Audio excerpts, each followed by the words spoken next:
예, 만나서 반갑습니다. 한 주간 평안하셨습니까? 제가 사는 평택은 오늘 바람도 꽤 불고 많이 쌀쌀해졌거든요. 여러분 계신 곳은 어떤지 모르겠습니다. 모두 건강 관리 잘 하시기 바랍니다. 예. 하나님은 우리가 가진 믿음이 사람들에게도 인정받을 수 있는 믿음, 예수님께서 칭찬하시는 믿음, 그래서 기적을 일으키는 주님이 기뻐하시는 그런 믿음이 되기를 원하십니다. 어떤 외딴 마을에 술집이 하나 생겼대요. 그런데 조용했던 마을인데 술꾼들이 많이 모여서 밤늦게까지 막 떠들고 그러니까 바로 인근에 교회가 있었는데 문제가 생긴 것입니다. 특히 이제 주일 저녁 예배 때나 수요 예배 때 예배 지장이 있으니까 교인들이 하나님께 기도했습니다. 하나님, 이 문제를 좀 해결해 주십시오. 어떻게든 저 술집이 문을 좀 닫게 해 주십시오. 뭐 불이 나든지 뭐 어떤 방법을 써서든지 저 술집 때문에 이 예배 드리는 것이 참 어렵습니다. 그런데 마침 수요 예배를 드리고 있는데 그날 비가 억수같이 쏟아지는 것입니다. 교인들이 한참 기도를 하고 있는데 마침 그 술집에 벼락이 떨어져서 순식간에 온 집안이 다 타버리고 만 것입니다. 술집 주인이 동네 교회에서 하나님께 그렇게 기도했기 때문에 재산을 잃었다. 그래서 법원에 재판을 걸었습니다. 반면에 교인들은 그럴 리가 없다 해서 변호사를 선임해서 맞소송을 걸었습니다. 재판관이 얼마 동안 심의를 하고 나서 도전적인 결론을 내립니다. 술집 주인은 기도의 능력을 확실히 믿고 있었던 반면에 소위 하나님을 믿는다는 사람들은, 교인들은 기도의 능력을 믿지 않고 있다. 이런 결론을 내린 것입니다. 여러분, 믿음이 무엇이죠? 믿음이라는 것이 눈에 보일까요? 믿음은 우리 눈에 보이는 것이 아니죠. 그렇기 때문에 우리의 믿음의 참됨은 우리의 삶을 통해서 증명이 되는 것입니다. 어떤 사람이 이 자신이 믿는 대로 실천을 한다면 사람들은 그의 믿음을 인정하게 될 것입니다. 오늘 우리가 누가복음 본문을 보고 있는데요. 이 누가는 진실하고 복된 믿음의 이야기를 하기 위해서 자기 땅에 오셨음에도 예수를 그리스도로 믿지 못하는 유대인들과 대조적으로 보이는 이방인 백부장의 믿음을 부각시키고 있습니다. 예수 그리스도를 믿음으로 구원을 얻는 것이지 혈통으로나 신분으로 구원을 얻는 것이 아니다라는 거죠. 우리가 크리스찬이라고 합니다. 교회를 다니고 신앙을 가지고 있습니다. 기왕 예수를 믿을 바에는 사람들에게도 인정받을 수 있는 그런 믿음이 우리 안에 있기를 원합니다. 물론 여기서 사람들에게 인정받는 믿음이라는 것은 세상으로부터의 인기가 아닙니다. 좋은 평판을 얻는 것을 말합니다. 오늘 보면 백부장은 이방인이었습니다. 그런데 유대 민족을 사랑하고 그들을 위해서 회당을 지어줄 정도로 경건한 이방인이었다는 것을 알 수 있습니다.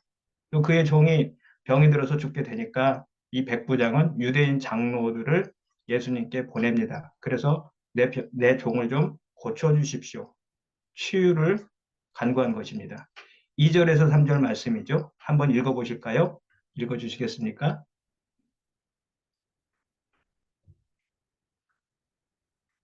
오늘 이거 안 되는데. 본문 말씀이 본문 제가 잠깐만요. 제가 우리말 성경을 찾아야 될 것 같아요. 몇 절이었죠? 아 누나 그러면 지금 만 돼 있는 걸로 해가지고. 누가복음 7장 2절 3절 말씀은 지금은 제가 읽겠습니다. 예, 저는 좀 번역된 것으로 읽을게요. 어떤 백부장의 종이 병들어 거의 죽게 되었는데 그는 주인에게 소중한 종이었다. 그 백부장이 예수의 소문을 듣고 유대 사람들의 장로들을 예수께로 보내어 그에게 청하기를 와서 자기 종을 낫게 해달라고 하였다. 그런데 당시 시대적 상황을 고려해 보면 이렇게 유대인 장로들이 로마 군대의 장교를 위해서 간청하는 것은 정말 파격적인 일인 것입니다. 이 이방인 백부장이 자기 종에 대해서 관심을 가졌다는 것도 놀랍습니다. 왜냐하면 당시의 종, 노예는 인격적인 대우를 받지 못했던 시대입니다. 그러니까 물건이라고도 할 수 있고 소유라고 할 수 있는 그런 개념입니다.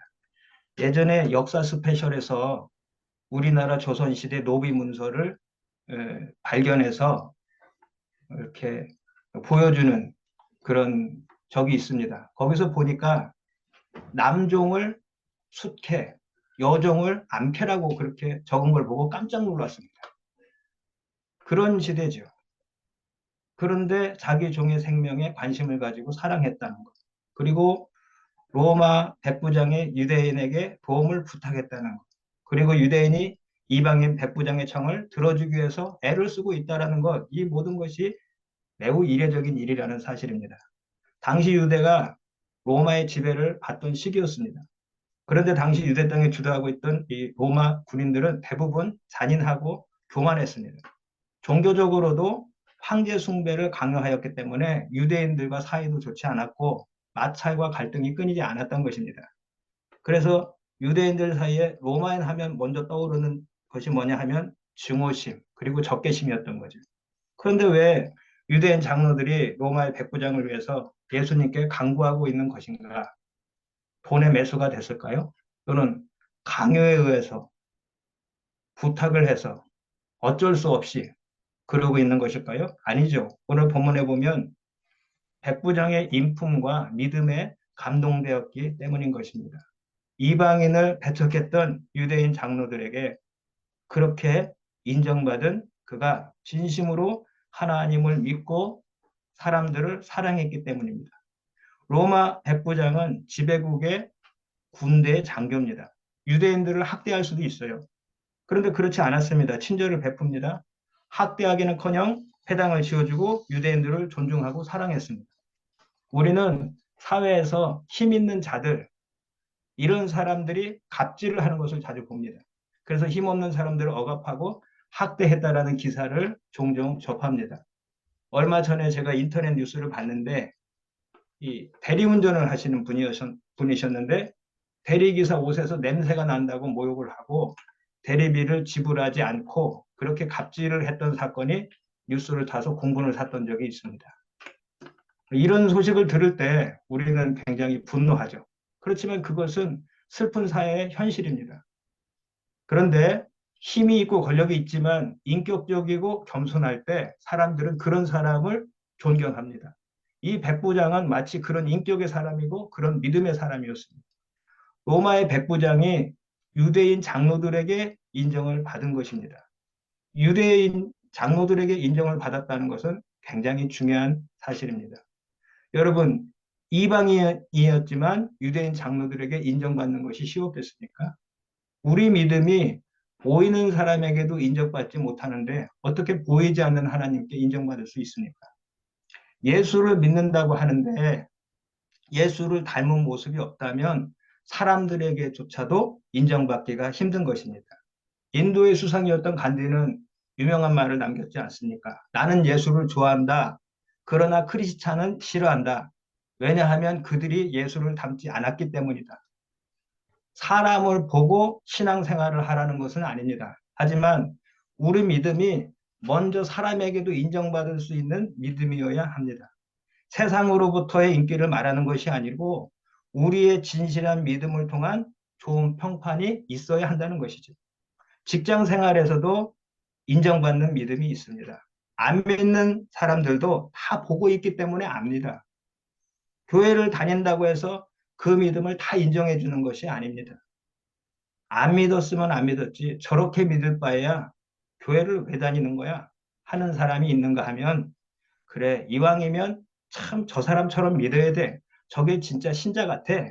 예수 믿는 사람이지 저런 사람이 이런 얘기를 듣는 사람도 있는 것입니다.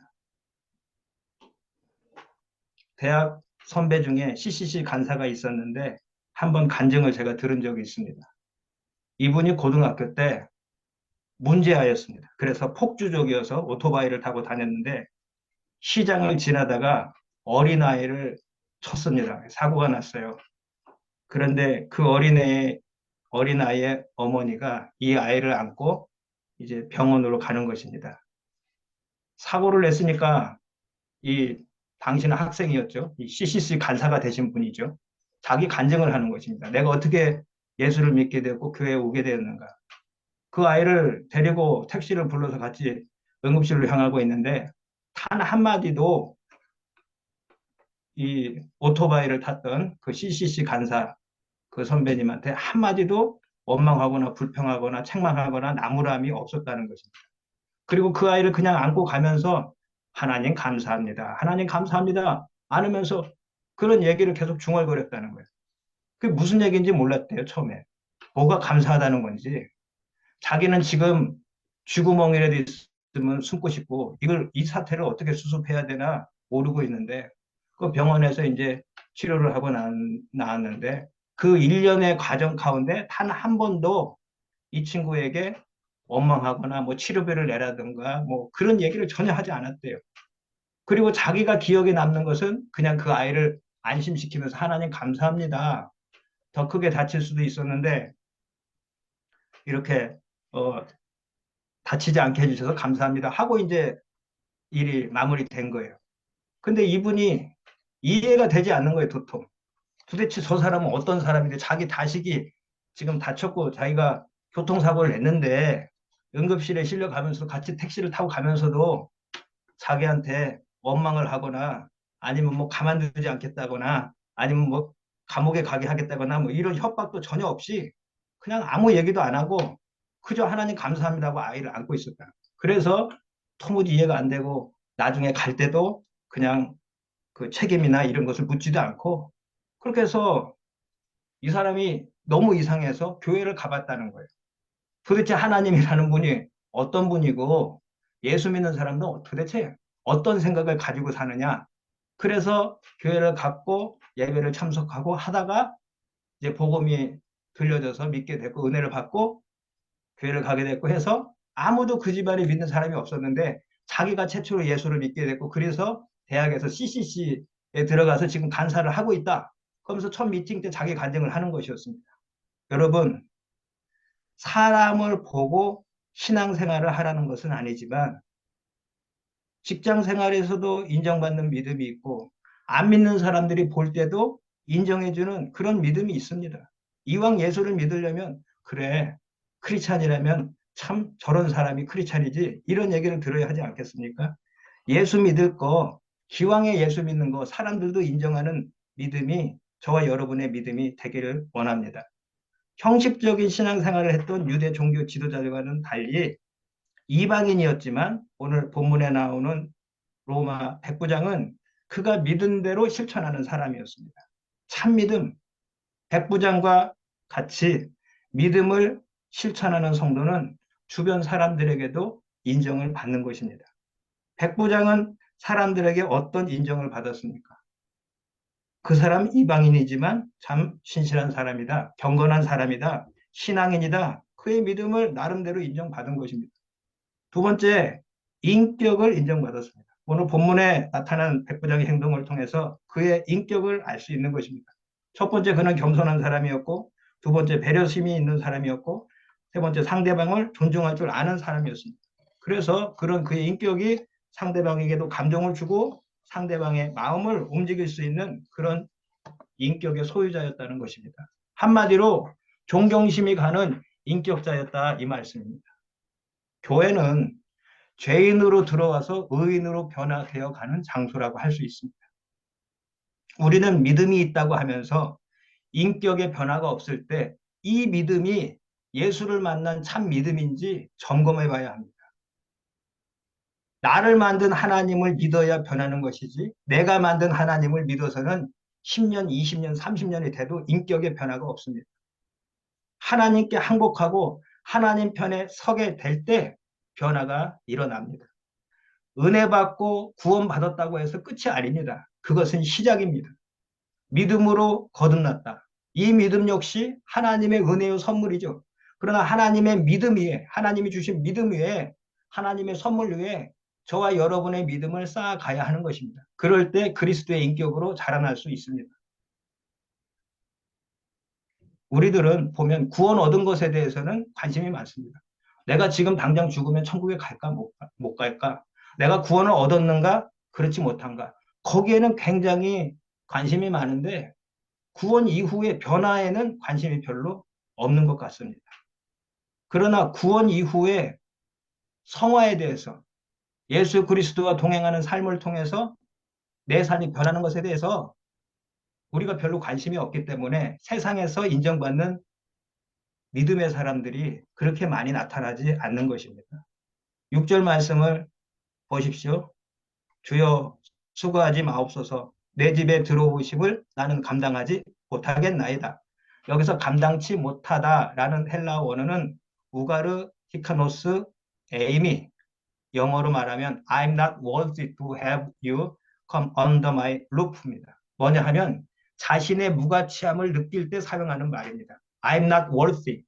나는 가치가 없습니다. 감당치 못합니다라고 돼 있지만 이런 표현은 마태복음 3장 11절에도 나오는데 세례 요한이 이런 고백을 합니다.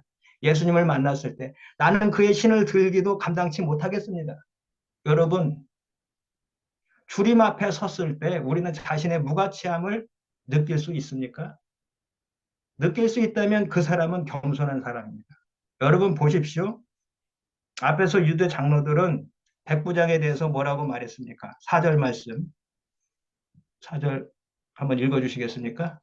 이에 그들이 예수께 나와 간절히 구하여 이르되 이 일을 하시는 것이 이 사람에게는 합당하나이다. 이게 누가 한 말입니까? 유대인들이 한 말입니다. 유대인의 장로들이 한 말입니다. 인정받은 것입니다. 합당하다고 했습니다. 이 사람이 은혜를 받기에 합당한 사람이다. 입을 모아서 칭찬한 것입니다. 따라서 유대 장로들의 칭찬에도 불구하고 이처럼 한없이 자신을 낮추는 그의 말 한마디를 통해서 우리는 그가 얼마나 겸손한 인격자였는지를 알 수 있는 것입니다. 일본 작가인 시오노 나나미의 로마인 이야기라는 책이 있습니다. 거기 보면 로마 군대 백부장은 아무나 임명되는 직위가 아닙니다. 라틴어로 켄투리오라고 하죠. 영어의 센츄리오. 그래서 우리가 뭐 몇 세기 할 때 센츄리 그러죠. 18세기 뭐 그게 100년이라는 거죠.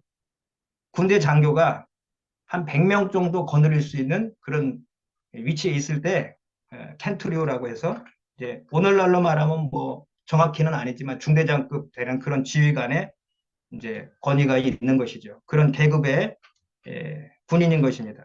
이 정도 중류 계급 이상이면 지식인이었을 것이고 통솔력도 있었을 것이고 상부에서 임의대로 그냥 명령하는 것이 아니라 로마 이 군대의 백부장은 오랜 전투를 해본 군인들의 투표로 결정이 됐다고 합니다.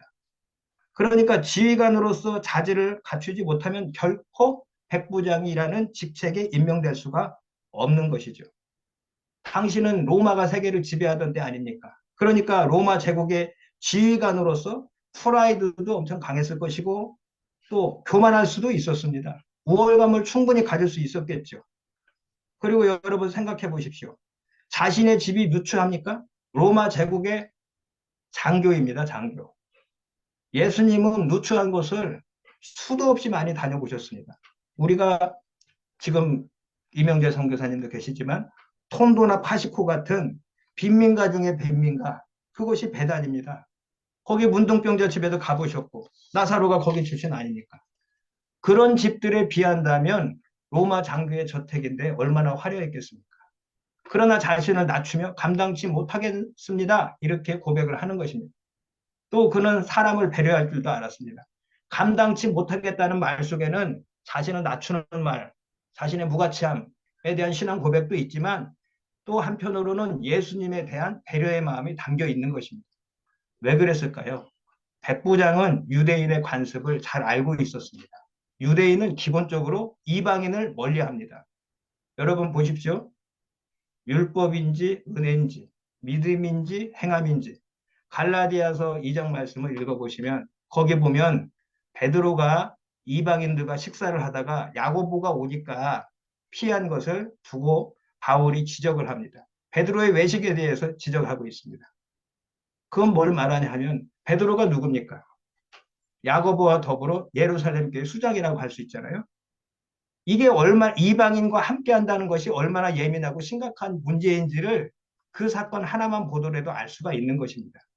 백부장은 유대인의 관습을 잘 알고 있었기 때문에 기본적으로 유대인은 이방인을 멀리하기 때문에 특히 이방인의 집에 들어간다는 것은 생각할 수 없는 일이라는 것을 알았습니다. 물론 예수님은 그런 것을 전혀 꺼리끼지 않으시죠. 그렇지만 백부장은 예수님을 배려해서 이를 감당할 수 없다고 말하고 전가를 보내서 말씀만 하옵소서 했던 것입니다. 감당할 수 없다는 말 속에는 겸손함과 배려의 마음이 이미 담겨 있는 것입니다. 이런 백부장의 믿음과 인격은 사람들에게도 인정을 받았습니다. 오늘 저와 여러분의 믿음과 인격이 교회 밖에 있는 사람들, 불신자들에게도 인정을 받으시는 은혜가 있기를 바랍니다. 그리고 사람에게도 인정받는 믿음을 가지고 두 번째, 우리는 보다 중요한 게 있죠. 예수님이 인정하시고 칭찬하시는 믿음을 가져야 합니다. 여러분, 우리는 교회를 다닌다고 해서 다 같은 수준의 신자가 아니라는 것을 알아야 됩니다. 믿음이라고 해서 다 같은 믿음이 아닙니다. 보십시오. 예수님께서 말씀하신 것입니다. 이거. 내 믿음이 크도다. 내 소원대로 되리라. 마태복음 15장 28절에 수로보니게 여인에게 하신 말씀 아닙니까? 내 딸을 좀 고쳐주십시오 하니까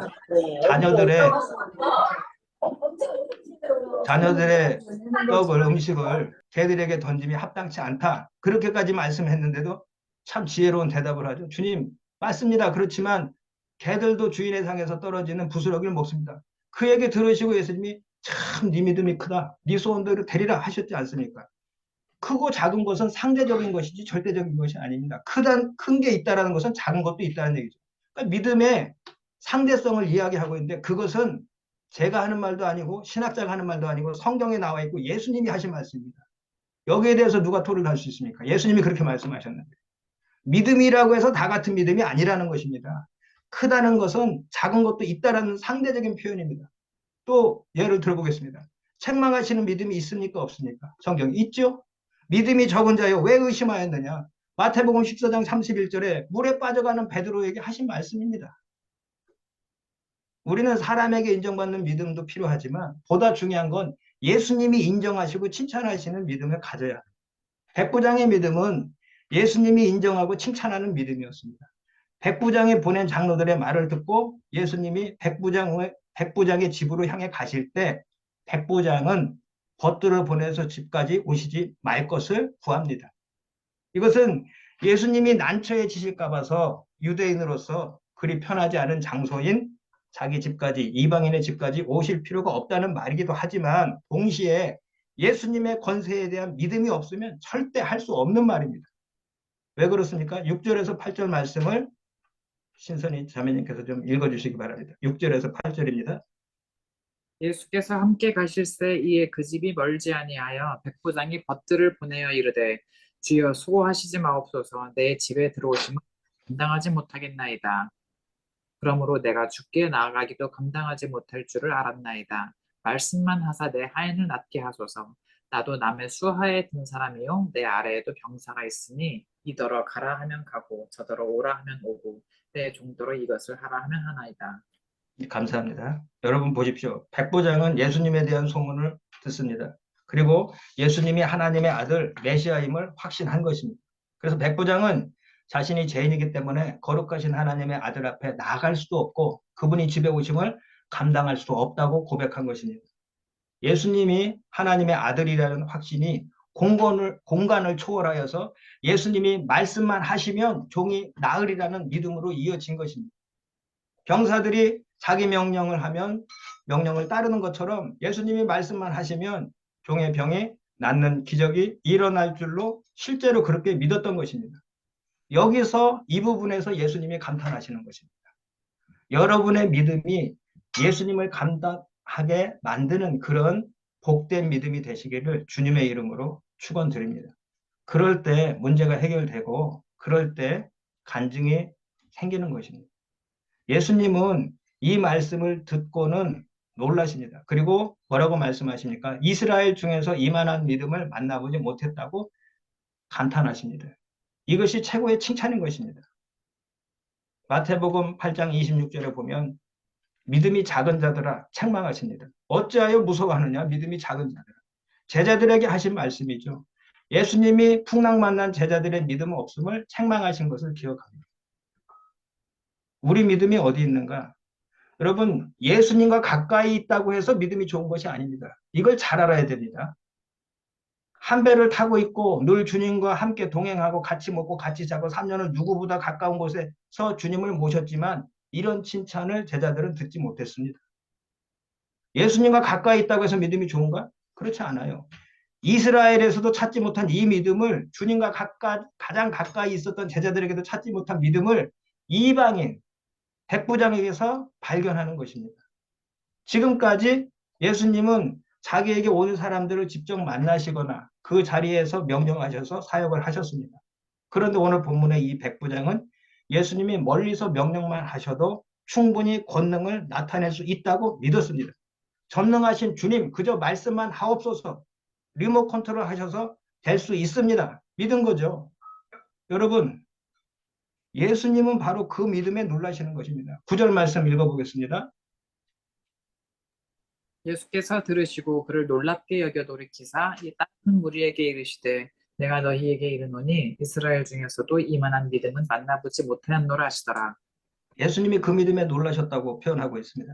이스라엘 중에서도 이만한 믿음을 만나보지 못했다. 오늘 우리가 CDF 예배를 드리는데 오늘 우리가 사도신경을 암송했죠. 사도신경으로 신앙을 고백하고 예배에 임했습니다. 첫 신앙 고백이 무엇이었죠? 하나님의 전능성에 대한 신앙 고백입니다. 전능하사 천지를 창조하신 하나님 아버지를 나는 믿사옵니다. 나는 전능하신 하나님을 믿습니다. 그것으로 우리 신앙이 고백되고 있지 않습니까? 이건 우리가 주문을 외우는 것이 아닙니다. 실제 저와 여러분의 신앙 고백이 되어야 하는 것입니다. 그것이 기독교입니다. 다른 종교에서 이런 암송 또는 기도문이 있습니다. 그러나 주기도문이나 사도신경이 주문이나 부적이 아닙니다. 내 소원 성취를 위한 축복의 패스워드가 아닌 것입니다. 실제 신앙 고백이 되어야 합니다. 이스라엘 중에서도 이만한 믿음을 만나보지 못했다라는 말씀이 오늘 본문에서 가장 중요한 말씀이라고도 할 수 있습니다. 앞에서 불에 탄 술집 이야기를 잠깐 말씀드렸습니다. 판사가 어떤 결론을 내렸다고 했죠. 열심히 기도했는데 정작 기도한 사람들은 믿지 않고 기도하지 않은 사람들이 믿는다. 참 우스운 일 아닙니까? 예수님과 가장 가까운 유대인, 가장 가까이 있었던 예수님의 제자들은 믿음이 없고 이방인 백부장은 예수님께서 놀라고 칭찬하시는 믿음을 가지고 있었습니다. 우리는 어떤 믿음이 필요합니까? 사람에게도 인정받을 수 있는 믿음. 또 예수님께서 칭찬하실 수 있는 믿음. 그래서 기적을 일으키고 문제를 해결할 수 있는 믿음. 우리에게 필요한 것입니다. 실천하는 믿음이 있을 때 사람에게도 인정받고 예수님에게도 칭찬 듣고 간증이 생기는 것입니다. 야고보서에 분명히 말씀했습니다. 행함이 없는 믿음은 죽은 믿음이라. 이 말은 실천하지 않는 믿음은 생명력이 없다. 그런 말씀입니다. 예수님도 비유로 말씀하셨죠. 모래 위에 세운 집과 반석 위에 세운 집. 이걸 믿음이라고 생각해 보십시오. 모래 위에 세운 믿음과 반석 위에 세운 믿음의 기준이 뭐냐? 실천입니다. 행함입니다. 평상시에는 모릅니다. 다 믿음이 좋은 것 같아요. 그러나 인생의 홍수가 한번 나면 알게 되는 것입니다. 실천하지 않는 믿음은 생명력이 없는 것입니다. 그런 믿음은 실전에서는 힘을 발휘하지 못한다 이 말씀입니다. 그런 믿음으로는 기적을 일으킬 수가 없습니다. 우리는 행함을 동반한 믿음을 가져야 합니다. 왜 그런가? 그래야 사람들에게도 인정받고 예수님께도 칭찬 듣고 우리의 삶에 하나님을 체험하는 간증 속에서 살 수 있기 때문입니다. 그리고 중요한 것은 그럴 때 우리 신앙생활이 즐거워집니다.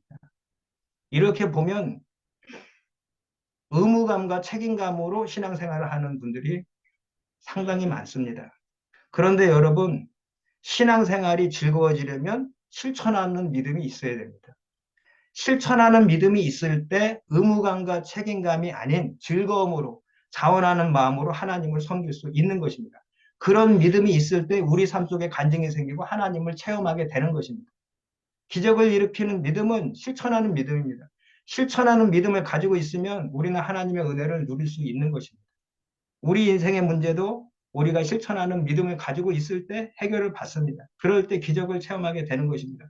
신앙생활이 간증으로 넘쳐나게 되는 것입니다.